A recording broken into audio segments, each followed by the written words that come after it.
of the recording, plus a copy of the slide deck as well, that you'll be using today. The recording now is underway. We have restricted microphones to protect bandwidth to avoid any unnecessary problems along the way, but we will take that restriction off at the end. So if you have any questions for Caroline, please use the icon at the top of the screen, the raise the hand. You raise your hand and we'll come to you accordingly. The one thing I would say is that we are on an open forum, and it would never be good practice to go into too many specifics, either about your own particular business or indeed the markets or sectors that you're looking to enter into in North America. And please also be mindful and respectful more relating to the topic today. Please be mindful it is an open forum. We will also reserve the right to moderate questions that you might put in the Q&A box as well. Q&A is open during Caroline's presentation. If you have a question, please pop it in there, and we'll have a sweep at the end of her presentation. We'll take those questions accordingly.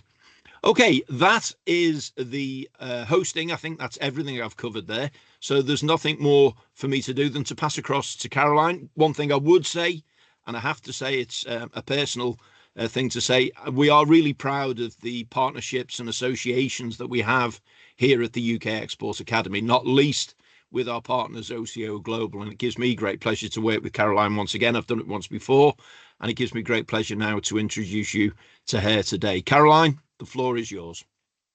Great. Thank you so much, Mark. And hi, everyone. I'm looking forward to chatting with you today. As Mark mentioned, my name is Caroline Turkanis. I'm based here in Richmond, Virginia. And my company, OCO Global, delivers the International Markets Hub on behalf of DBT. This is part of DBT's suite of support for exporting. So what I'm looking forward to today is chatting with you all about some opportunities in the US, which you'll need to know about doing business here in the US. So if we have a quick look at our agenda, these are some of the topics that we'll cover today. We'll start with a little bit of an overview of the market, some things to be aware of, including regional dynamics. We'll look at a couple of key sectors, and then we'll have a little check on exploring opportunities in the US. We'll look at some opportunities there. We'll also discuss a little bit of information around cross-Atlantic synergies and business culture, as well as strategies in the US and strategic alliances, such as successful partnerships. Finally, we'll have a little look at some legal and compliance aspects and potential pitfalls to avoid, and then we'll close out with some information on how to access DBT support in the form of the International Markets Program. We go ahead and get started. We'll look at those market overviews. So in terms of the US market, I'm actually going to start here on the right-hand side of this slide with that table. Population in the US as of last year was just around 336 million people. The land area, of course, is just shy of 10 million kilometers squared. And the 2024 GDP was about 29 trillion US dollars. Median annual household income is about $75,000, and the annual consumer expenditure in 2023 was 18.86 trillion. If we have a look a little bit more closely at that population, that 336 million people, and we look on it as a state-by-state basis. And one thing that we like to say is that the US can be like 50 different countries with the variations between the states, which we'll dig into a little bit further on. Starting with that population share, California, of course, has the largest share, followed closely by Texas, Florida, New York. We'll have a little bit of a look at a map on the next slide. When it comes to regions, which we'll also take a look into, the South is something to consider if you are in an industry that requires population density. This might be something like retail. It might be something like healthcare. On the other side of the scale, Wyoming is the least populated state. And also towards that list, the end of that list is Vermont, Alaska, and North Dakota. And one thing that I want us to mention here as well is that there are some other demographics that vary from region to region and state to state, things like age, income and purchasing power, and education. We have a little bit of a look at those maps. We'll start on the left-hand side here with that map of the population.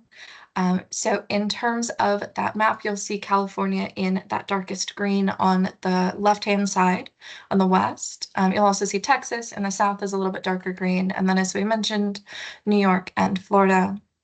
If you look at the median household income, you'll see that some states around the sort of northeast corner, so you'll see Massachusetts, you'll see Maryland, and a little bit darker green. We'll dig into those regions, but this is to show that that purchasing power and that median household income can really vary.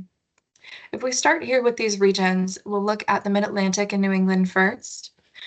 So I won't list all of the states involved, but as Mark mentioned, these will be circulated after today. So you'll be able to sort of see that list, and you'll see this as that Northeast corridor. We've mentioned New York as one of the most populated states, 19.5 million residents, and the most populated in this region, followed by Massachusetts, which has just over 7 million. Some major industries here in this region to consider include life sciences, business and professional services. So for example, Boston in Massachusetts is a center for life sciences innovation, and New York is home to Wall Street, so stock trading, financial services. One other thing to mention here, and I know that we looked at a little bit of information on those demographics. The Mid-Atlantic is a strong center for higher-end consumer products. This area has the highest disposable income per capita of the regions and of the US. So something to consider here, if you're in a luxury goods space, this might be a region to begin with, as it'll have more or a relatively higher share of residents who are able to sort of spend on those products. If we move a little bit farther west, we'll look at the Midwest. So of these states, Illinois has the largest population. It's about 12.7 million people. The largest city in that state is Chicago, which in terms of those industries is a concentration for rail. Largest sectors here in the Midwest, manufacturing, especially machinery and food processing, as it is one of the world's leading food producing regions. And one other piece that I'll mention here on the Midwest is that Indiana was the first state to join a memorandum of understanding with the UK, joined by Illinois in April of this year. And you'll see those in that darker red in the middle. If we move a little farther south, we'll get to a couple of states here, Texas and Florida, we mentioned as some of the most populous states in the country, and of course the most in the region. Some major industries in the South, agriculture, oil and gas, construction, and manufacturing. As we mentioned previously, this does have the largest population of the regions, so can be useful for something where you require population density. And in this region, there's 5 states that have signed those MOUs with the UK. You'll see North and South Carolina, you'll see Oklahoma, Florida, and Texas, and you'll see those in the darker blue to highlight that. The final region that I'd like for us to cover, of course, is the West. So as we've mentioned, California, with its population of almost 40 million people.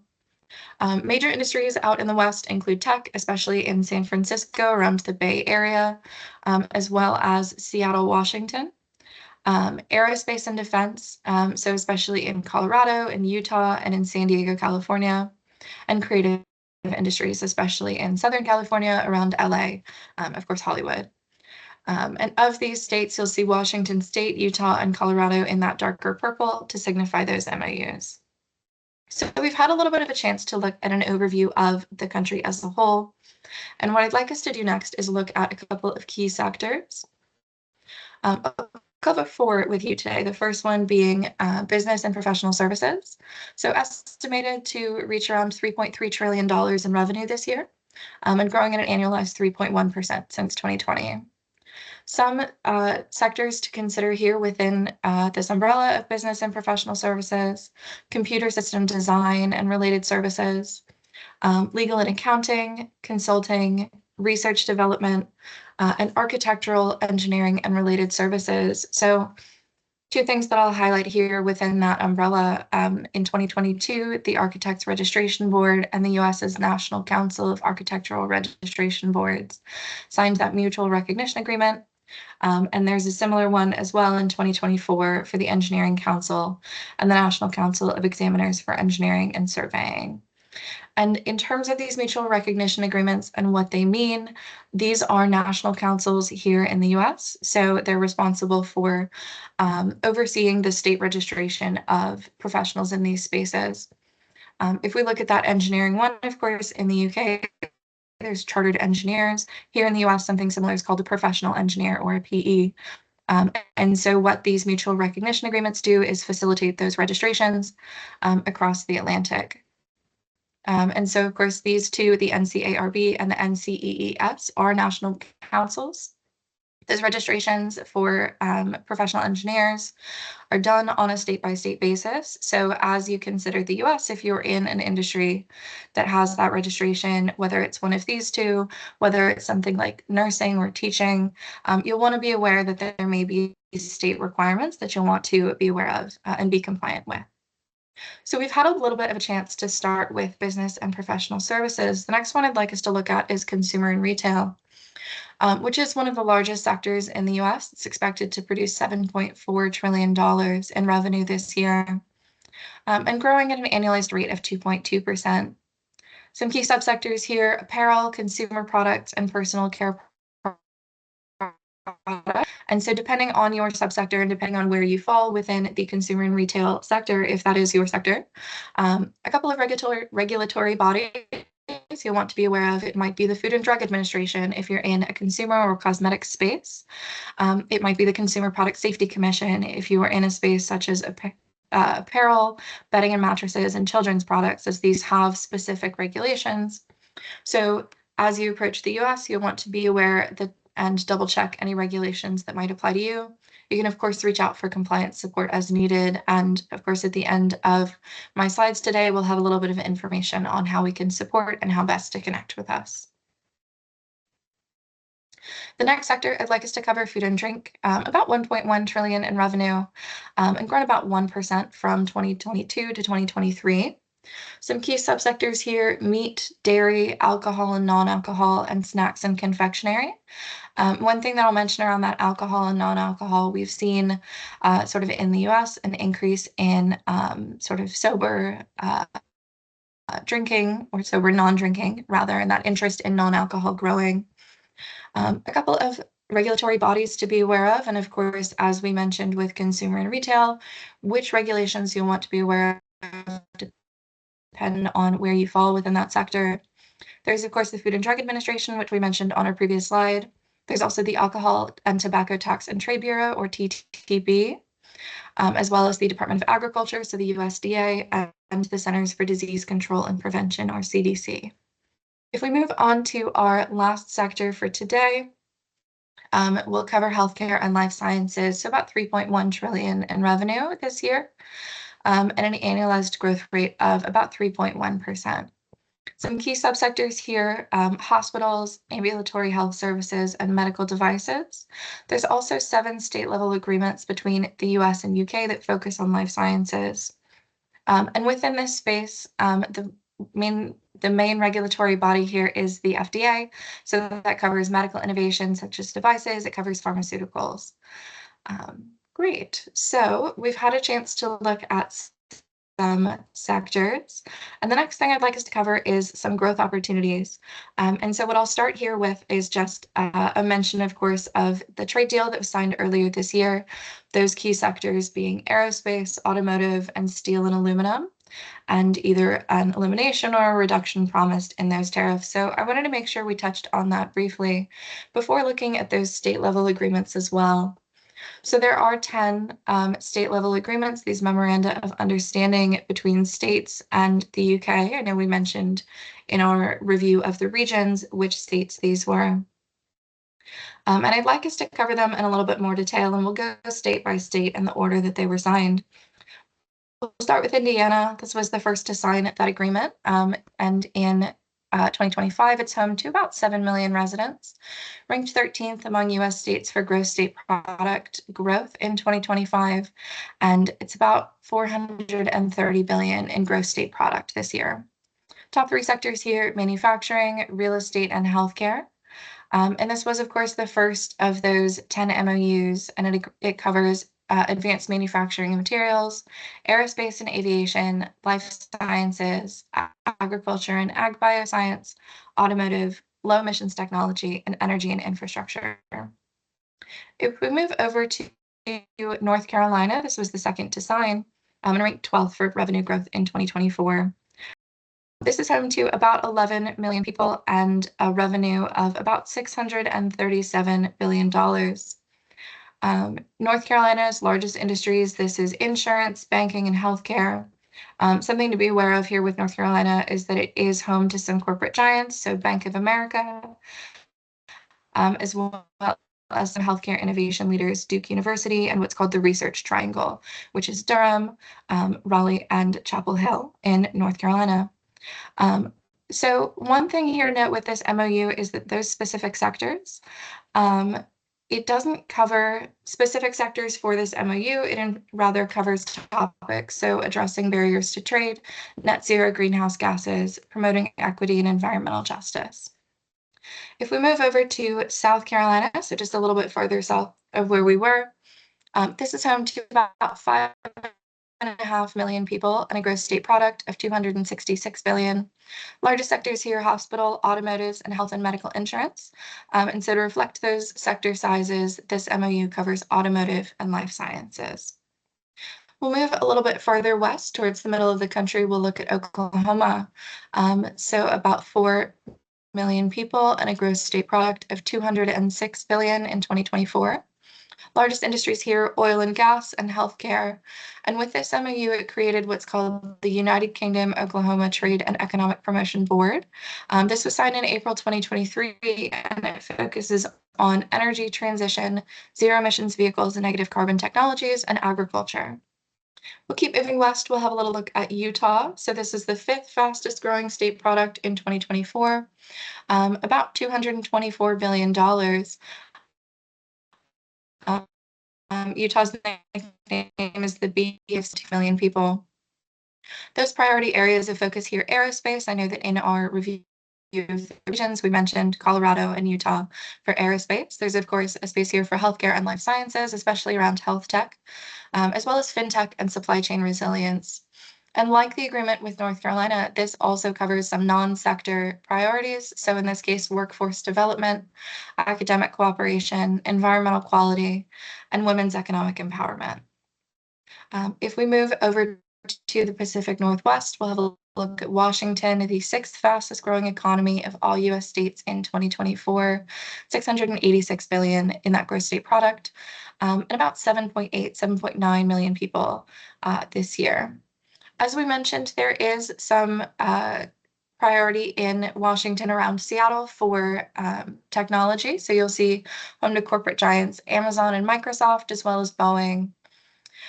In terms of those priority areas for cooperation, here those are clean energy and low emissions technology, aerospace, clusters and workforce development, life sciences, digital, supply chain resilience, as we saw with Utah, agriculture, and innovation. We'll move to the opposite corner of the country here with Florida, which this year had the fastest growing gross state product, 1.4 trillion. And from 2020 to 2025, it's grown about 5%. As we mentioned, Florida is one of the most populated states, about 23 million people. And in terms of those largest industries here in Florida, that's business and professional services, healthcare, and rentals and real estate. So the priority sectors here for this MOU, space, fintech, life sciences, supply chains and logistics, transport, infrastructure, legal services and law tech, and agricultural biotechnology. The next one that we'll cover was Texas. This one, as we've mentioned, one of the most populated states, the second behind only California. We'll also look here at these largest industries. It is by far in Texas oil and gas, revenue totaling almost $938 billion. Some of that is gasoline and petroleum wholesaling, as well as oil and gas extraction.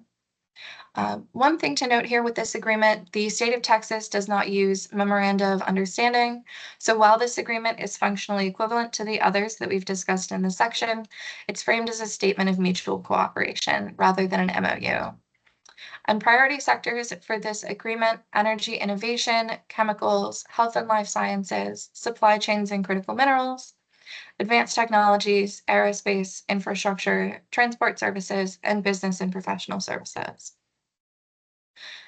Now we'll look at our next state is Colorado. This signed the agreement in January of this year, the 9th state to do so. Ninth as well among states for gross state product growth, about 447 billion in 2025, and home to just shy of 6 million people. Largest sectors in Colorado, automotive and oil and gas. And priority areas for that collaboration, clean energy, space, digital, artificial intelligence, and quantum technologies, agriculture, tourism, and innovation.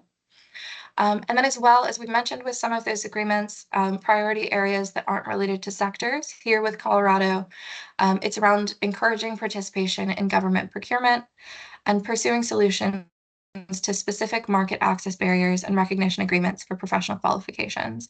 So like those that we mentioned a little bit earlier in architecture and engineering. Now, the final state that I'd like for us to have a look at, of course, Illinois, the newest memorandum of understanding signed in April of this year. Gross state product here is 903 billion in 2025. And as we mentioned in our review of those regions, home to about 12.7 million people. And as we mentioned, Chicago as the largest city in the state, around 9 million people in and around Chicago. It's the third largest city in the US. Largest industries here, drug and cosmetics wholesaling, insurance and commercial banking, and as we mentioned earlier, Chicago as well for the rail industry. In terms of this MOU, focuses here are renewable energy and zero and low emissions technology, digital and emerging technology, life sciences, fintech and financial services, business services, infrastructure, agriculture, workforce development, automotive, and innovation across sectors. So we've had a little bit of a look at the market. We've gotten to know the US as a whole. We've looked at a couple of sectors, and we've looked at some state and regional differences to be aware of. But the next section that I'd like us to cover is around what it's like to do business in the US. And I'd like for us to have a little discussion on US business culture. So of course, there is that shared language. Of course, in the US, we might spell some things differently, but there are as well some business culture differences to keep in mind. In terms of the first one, this is directness. So of course, Americans have a reputation for being very direct. There might, in conversations with potential US customers or partners, be more of a focus on getting right to the point. The next is self-promotion. It is a highly competitive market. So as you consider approaching the US, you'll want to make sure that you're clear and compelling about what sets you apart. In terms of buyer preferences, this can also vary. It might be priorities such as quality versus price, or it might be something as small as the package design. To give you an example here, in working with a company that was in industrial manufacturing, they provided a product for subway cars that in their conversations with UK partners, with European partners, one of the priority things that they mentioned here on the product was the safety. It was designed and manufactured in such a way that if there was an incident, that it would be safer to the passengers. And so as they approached conversations in the US, this was, of course, one of their things that they'd want to mention, as it's typically one of their facets of their USP. And the questions that they had back was, well, what was the price? So in terms of that priorities, that might change. So how you can best address this, market and consumer research can help you understand and tackle these changes and these challenges. The final piece I'll mention here for US business culture is litigiousness. So Americans famously likely to litigate and likely as well to scrutinize the legal language of an agreement. One way to mitigate this, working with an in-market legal partner who knows the ins and outs of US business law. And before finalizing an agreement with a US partner, you'll want to make sure that you have discussed this with a US legal professional, with a lawyer who's able to offer that support. So we've had a little bit of a look at business culture, what to be aware of as you approach the US market. And the next that I'd like us to cover is a couple of strategies. So to give you an overview in this section, we're going to cover a couple of routes to market. We'll start with e-commerce. We'll look at in-market partners and representatives. And finally, we'll cover setting up in-market. One piece I'd like to mention here as well is that which route to market is best for you might depend on your sector. So not all of these routes to market are right for every industry. And one other thing I'd like to mention here and to make note of is that the methods and the routes to market that you might use at home in the UK might be applicable here in the US, and they might not be. You might want to be prepared to work with a distributor here in the US where you might not have one in the UK, or vice versa. So if we start with e-commerce, of course, here you can consider both selling direct and selling through marketplaces. If you are selling through e-commerce, a couple of considerations to keep in mind. You'll want to make sure that you're aware with those payment methods. So American consumers primarily use credit cards, debit cards, and PayPal. One other thing to mention here as well is to keep the currencies in mind, and if possible, to make sure that your US-facing site lists your prices in US dollars. American consumers are also largely accustomed to free returns. So one way to navigate this would be to work with an in-market logistics or fulfillment partner who can manage those returns on your behalf.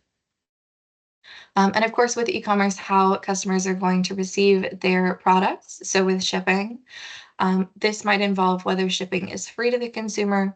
It might also include how you intend to send your goods to the US. So whether that's shipping direct from the UK, whether it's maintaining that warehouse in the US that you can ship from with that logistics or fulfillment partner. So as you work on deciding your prices and making sure that you're still receiving the revenue that you'd like to receive from those sales, you want to make sure that you keep those shipping costs in mind. And the final piece I'll mention here on e-commerce is the tax question. So each state does regulate sales tax differently. And if you're planning to sell through e-commerce, you'll want to make sure that you're familiar with the process and with the different state requirements. Some states require you to pay if the end user or the purchaser is based in their state. For some, it might be if there's a certain number of sales that you make, and in some it might be a certain value of total sales that you make. So there's a lot to navigate around that tax question, and one way to mitigate that, of course, working with an in-market accounting partner who's able to provide that specific tax guidance to you. The next section I'd like us to cover would be in-market partners. So this might be a good fit for healthcare and pharmaceuticals, for industrial and manufacturing, and for food and beverage, among other sectors. 5 main types of in-market representatives that you'll want to consider. So manufacturers representatives, this would be a person or legal entity that would represent you in the US. This would be in exchange for a commission on the sale, and they might also show your product in a showroom. There's also the opportunity to work with a broker. This would be an intermediary between buyers and sellers, and they might also represent multiple businesses as opposed to representing just your business. They would also likely have established relationships that they would be able to speak with and introduce your product to. Unlike a broker, a sales agent typically represents one company, and unlike that, manufacturer's representative would be formally authorized to negotiate and act on your behalf. So they would be involved in the actual sale rather than just generating warm leads like that manufacturer's representative. The next to look at distributors and resellers. These would buy products from a company and sell them to customers. They would typically add a margin or set their own price. And so accordingly might have a higher cost than a sales agent. They might also carry inventory. They might extend credit for customers, and they might be responsible for marketing. The final type of in-market representative that I'd like us to cover here today is wholesalers. These would purchase in bulk and sell to retailers in smaller units. They would also have relatively higher prices, but unlike that distributor or reseller, they would only be fulfilling orders. They wouldn't be assuming other roles like carrying inventory, like marketing. Then, as we've had a chance to look at a couple of these different types of representatives, what I'd like us to look at is a couple of considerations.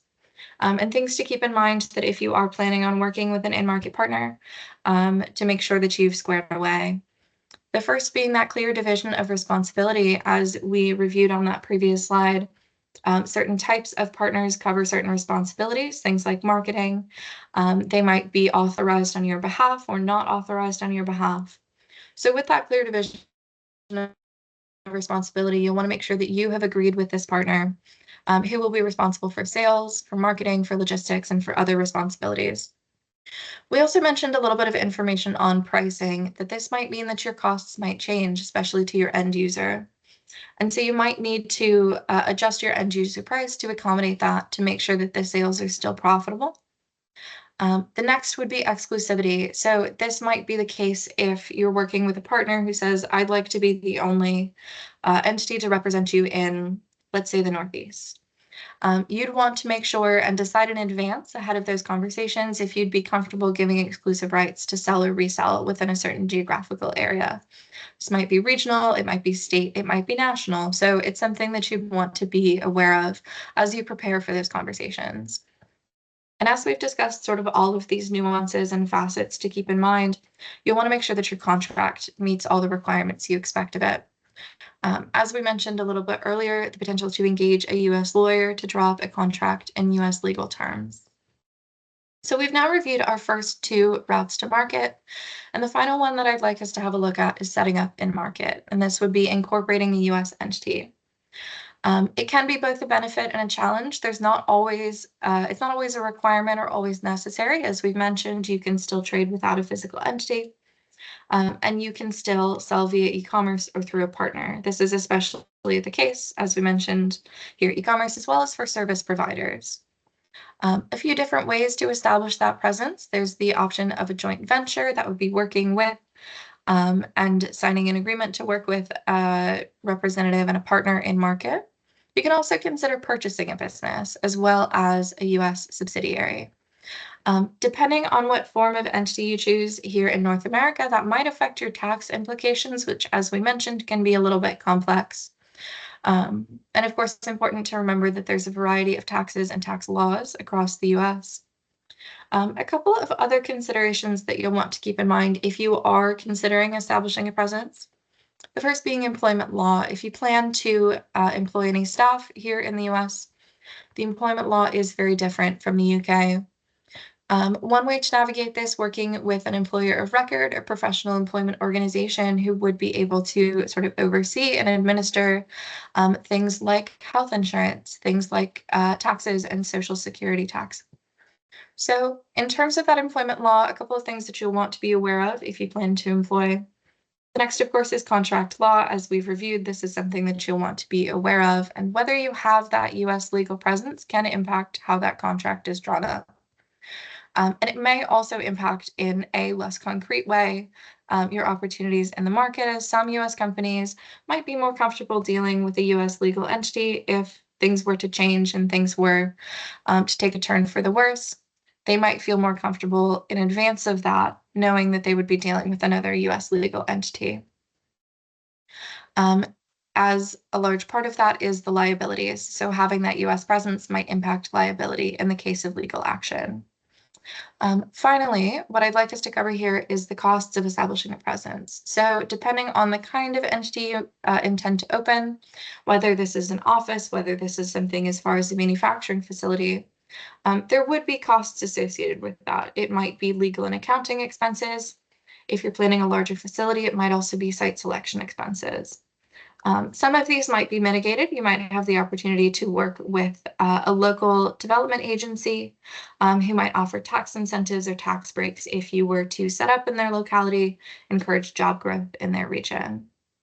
So we've had a chance to look at some strategies for working in the market, selling through e-commerce and setting up in market, as well as working with potential partners. So what I'd like for us to cover here with the strategic alliances piece is a little bit of information about how you might be able to find some of those partnerships. We'll look a little bit at trade shows and trade associations in this section. We'll start with trade shows and some information on how this might be beneficial and why you might want to consider attending a trade show. A couple of different ways that this can boost your market expansion plans in the US. So it can help increase brand awareness, especially if you're displaying at the show rather than just attending.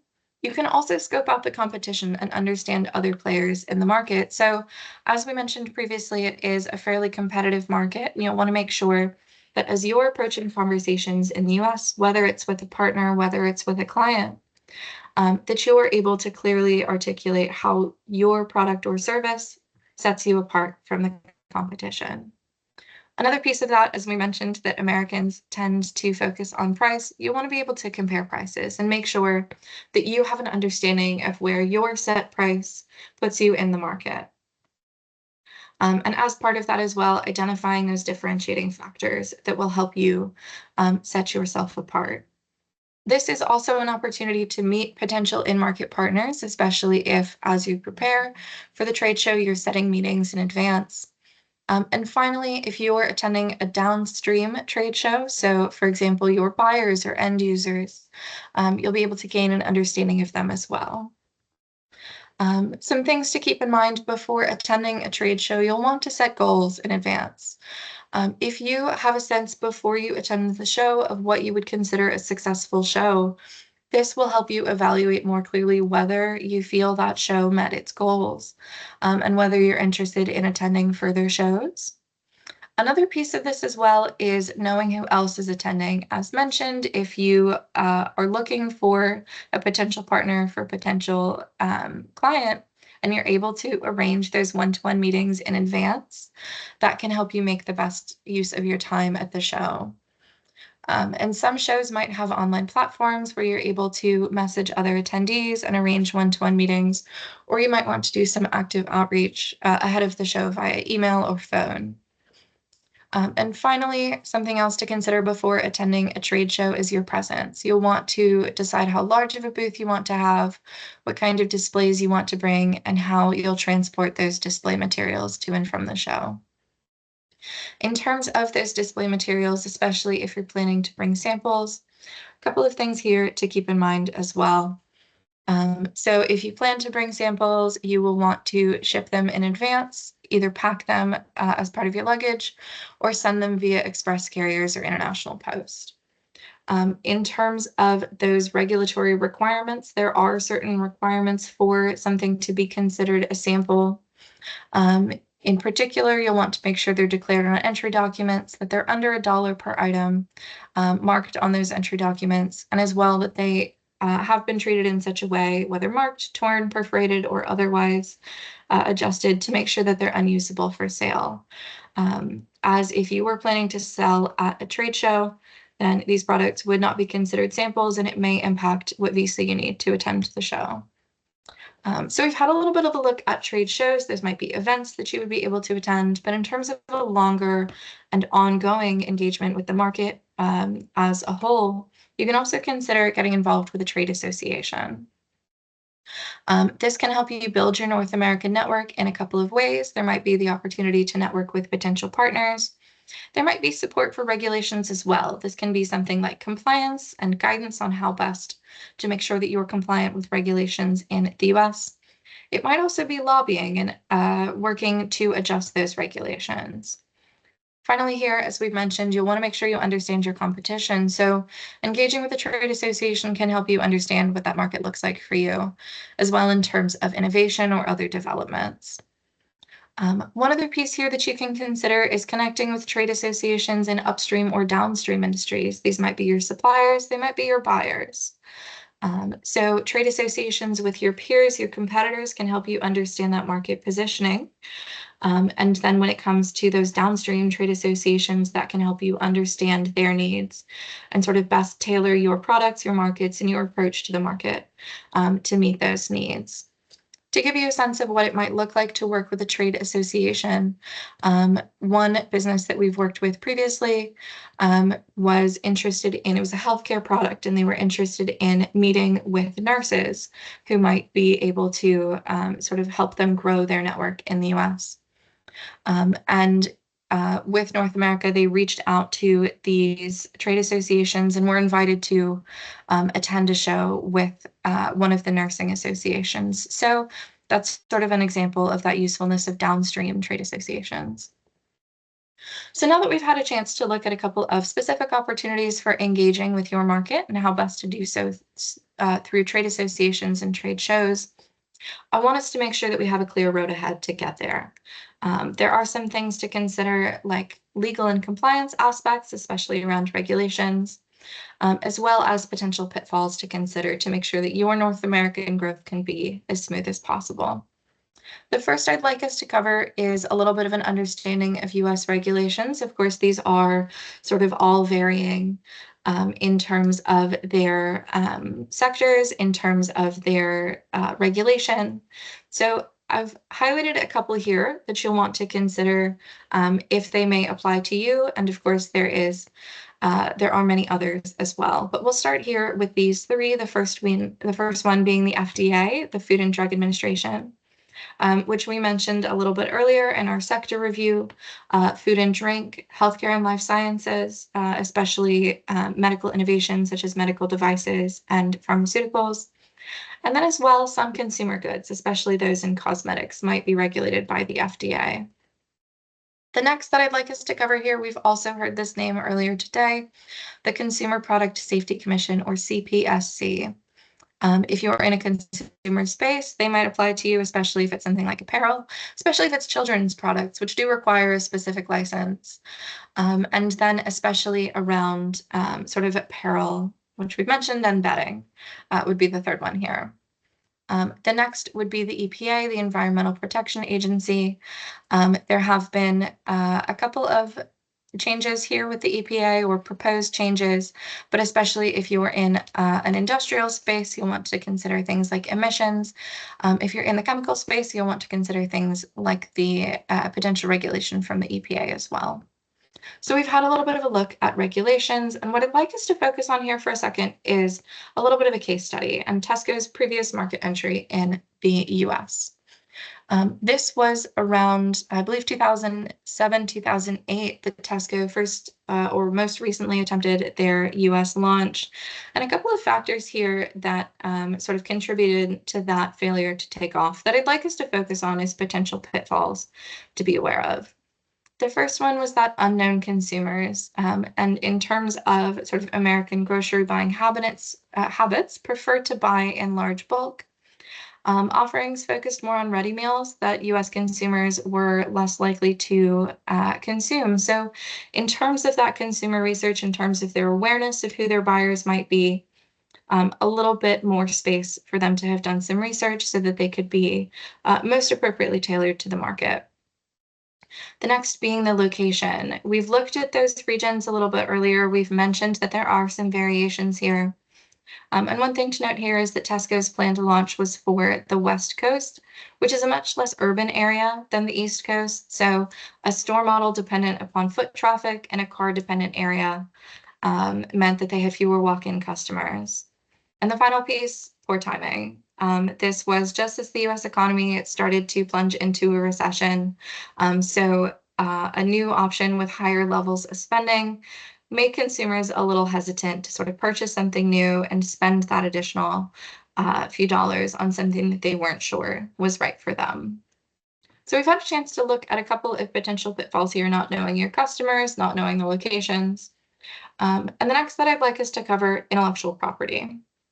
So one piece that I'd like to mention here, protection from the UK's Intellectual Property Office may not protect your intellectual property abroad. So here in the US, it's largely protected by the Patent and Trademark Office. 4 kinds of protection, they might all apply in varying levels depending on your sector. So copyrights covering creative works, patents covering innovation, trademarks covering names and marks, and trade secrets, which is a little bit more general, recipes, formulas, and sort of other information. So in terms of protecting your intellectual property here in the US, you might want to work with that US-based law firm. The next potential pitfall that I'd like us to cover here is due diligence. This can be really important if you're considering a partnership in market because you'll want to make sure that you're familiar with who you're doing business with and that you're mitigating potential risks associated with that. We've discussed earlier that there are some things you'll want to be aware of as you plan out that partnership, but you'll also want to make sure that you're familiar with that potential partner before you sign that contract. 4 main types of due diligence here, the first one being commercial, market share, and competitive positioning. We've mentioned, of course, that the US is highly competitive and that you'll want to make sure that you're comfortable and able to promote your offerings. And you'll also want to make sure that what you're hearing from that partner matches where they stand in the market. The next, of course, legal. So this might be legal, regulatory, or compliance. The next being financial. This could be something like statements and books. This is especially important if you're looking at something like a joint venture or at an acquisition. And finally, tax exposure, back taxes, future tax burden, also important for those sort of options like a JV, like an acquisition.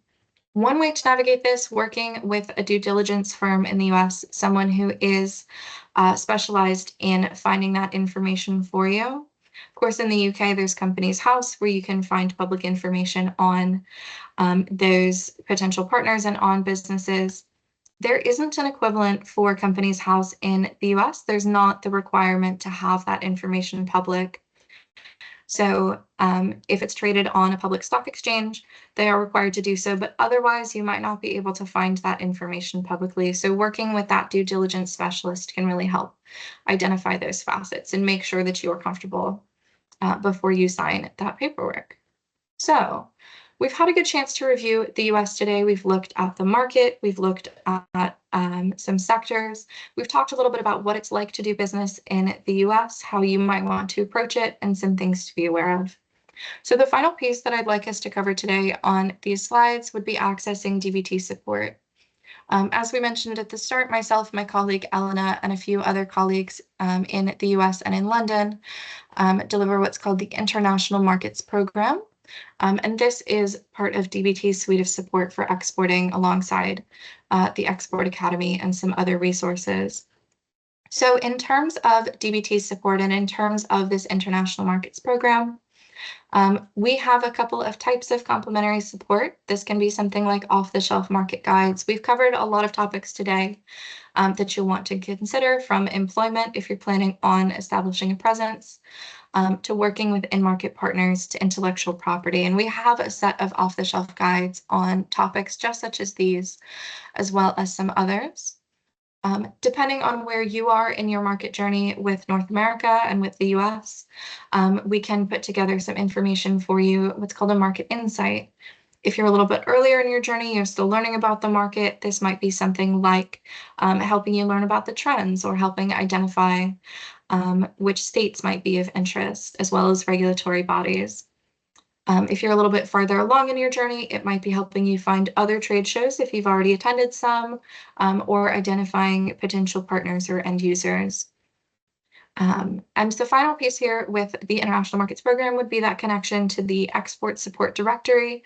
This is a list of service providers for your convenience. We've mentioned at a couple of moments here in our presentation today that you might want to engage with a law firm, you might want to engage with an accounting firm, and you might want to engage some support as well for learning a little bit more about your market and doing that consumer research.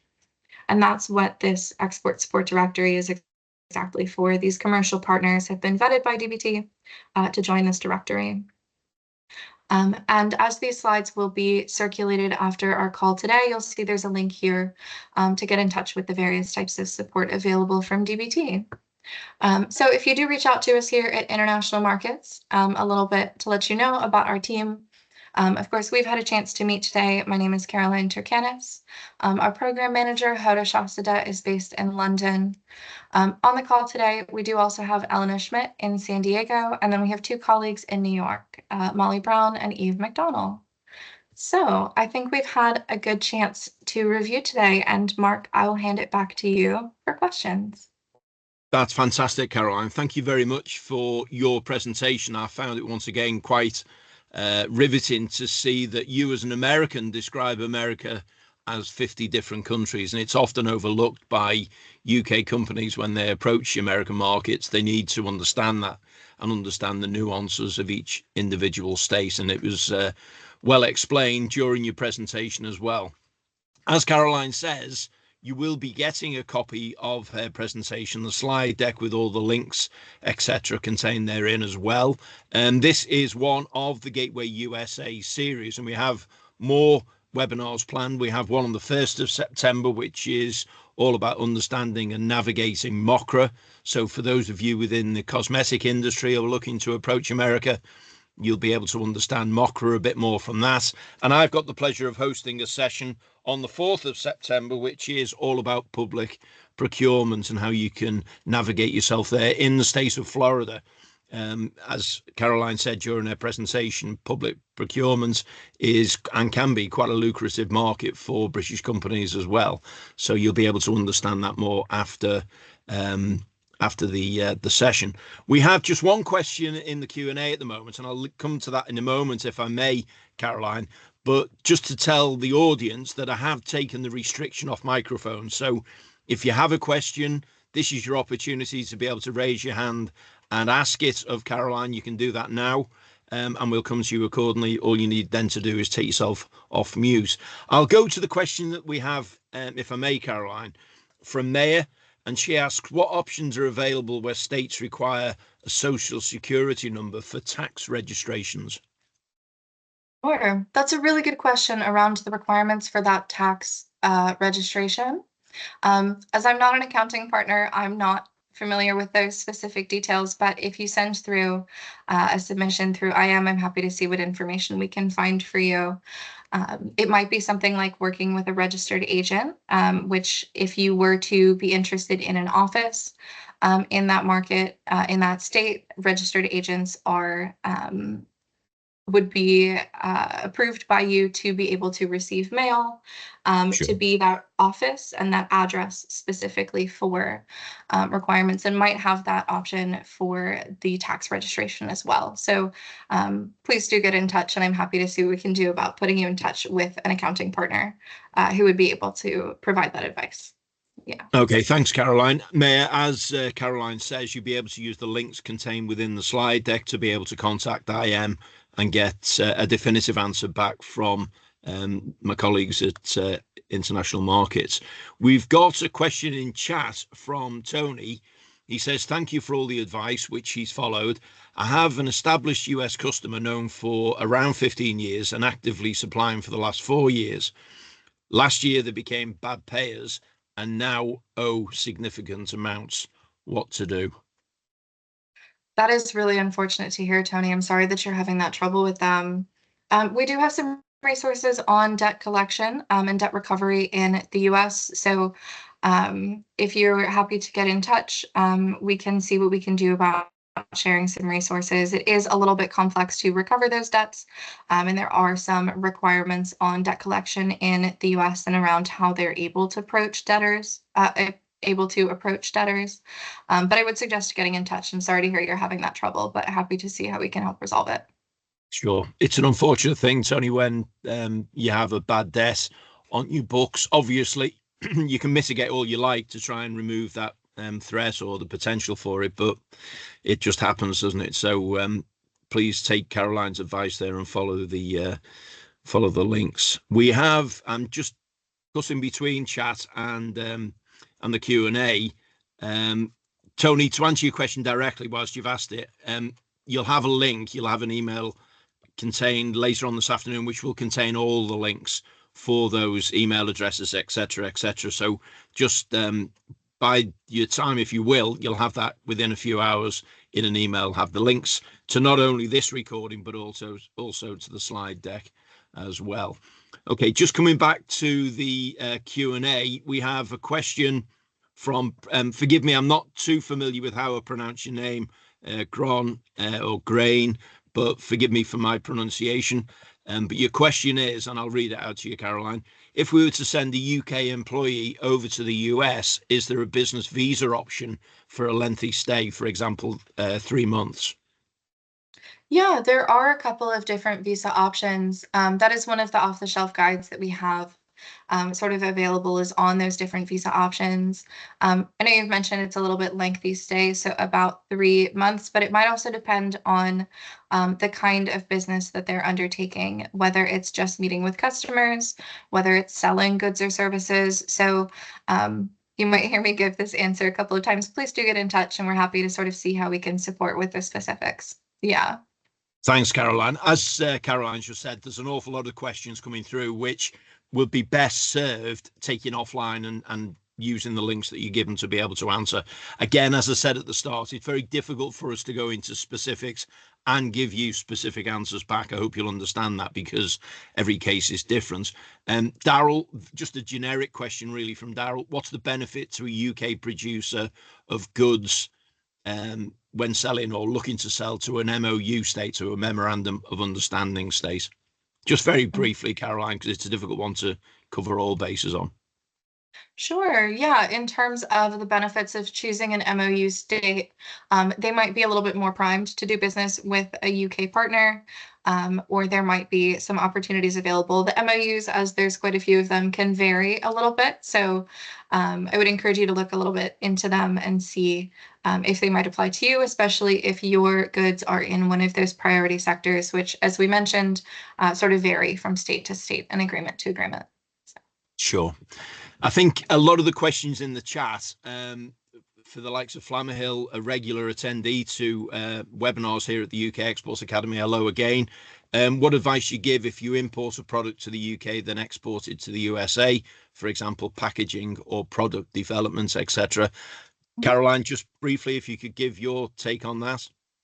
Sure. Yeah. In terms of advice to give around importing to the UK and then exporting to the US, I would suggest making sure that you're familiar with the potential customs implications of that.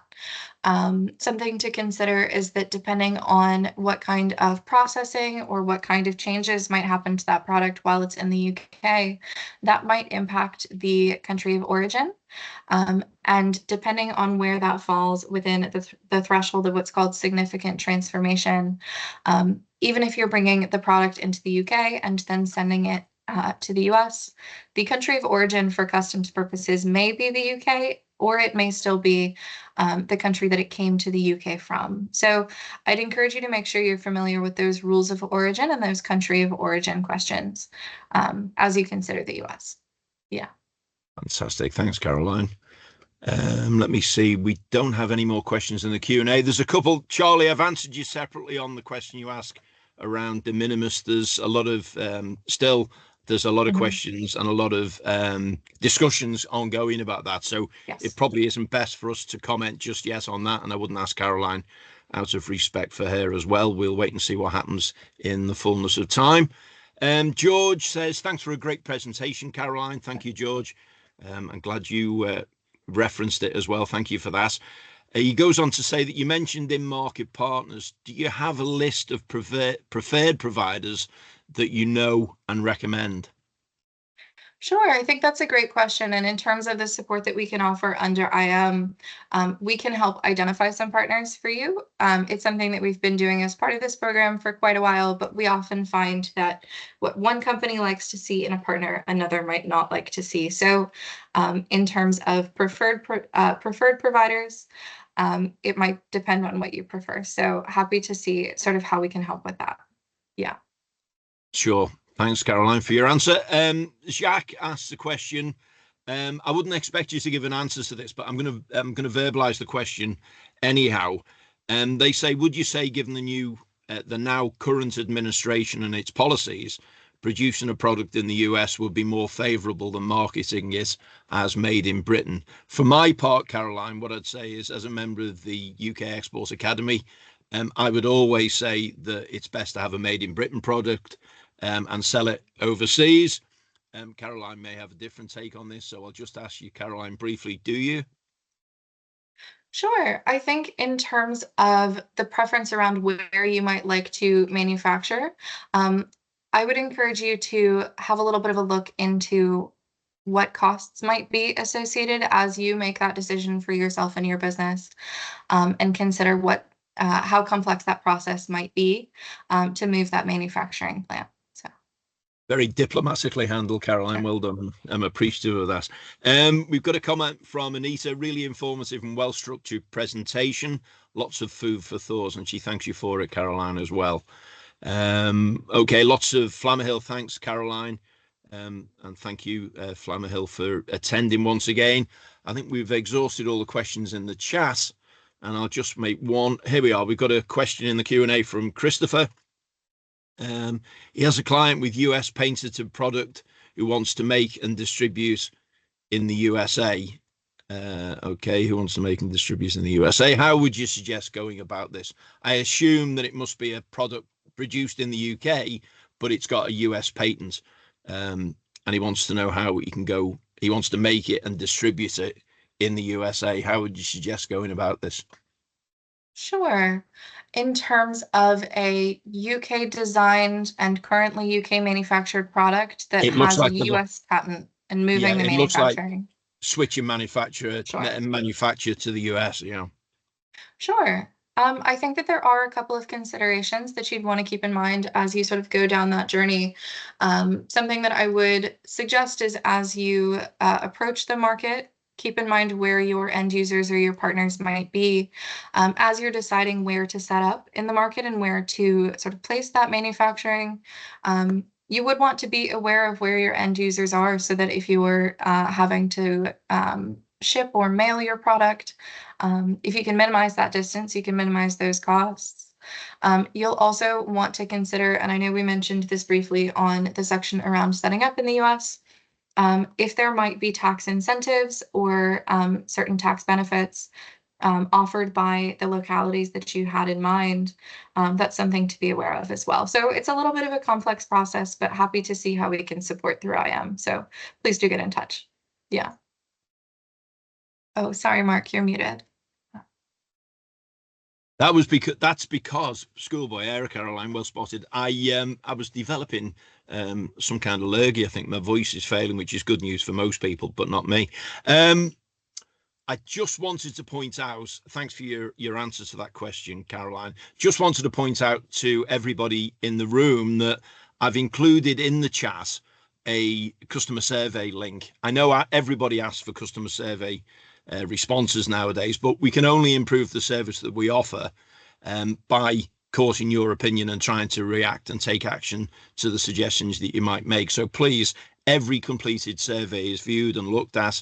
If you go to the chat box, you'll see there's a link in there now. It only takes a few minutes, but every completed survey is reviewed, and we do try and, as far as we can within the confines of a government department, of course, we try to implement the changes that you asked for. So if you could please just have a little look at that, that would be most useful, and we thank you for it in advance.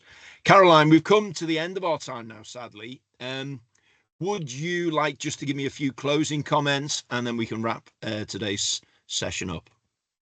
Sure, I'm happy to. So first of all, thank you all so much for joining. I really appreciated the questions as well, as I'm glad to know that you're considering the US in terms of next steps for your business. And as well, thank you, Mark, for coordinating. So that's all from me. Thanks, Caroline. It's been a real pleasure. We have just one hand in the air, and it's Mark. So, Mark, if you'd like to take yourself off mute, just very quickly, if you have a question, you can ask it of Caroline. I don't know whether it's a legacy hand. Mark, if you have a question, it's gone down again now, so it may have been a legacy hand, no matter. Everybody, thank you for attending today. Look out for the next Gateway USA session, which is on the 1st of September. And all that remains is to thank both Caroline and her colleague Elena in the background. Thank you for your technical input, and thank you for supporting Caroline so admirably. And I look forward, ladies, to working with you very soon in the near future. Thanks, Caroline. Thanks for your time. Thanks so much, everyone. Take care. Cheers. Bye-bye, everyone.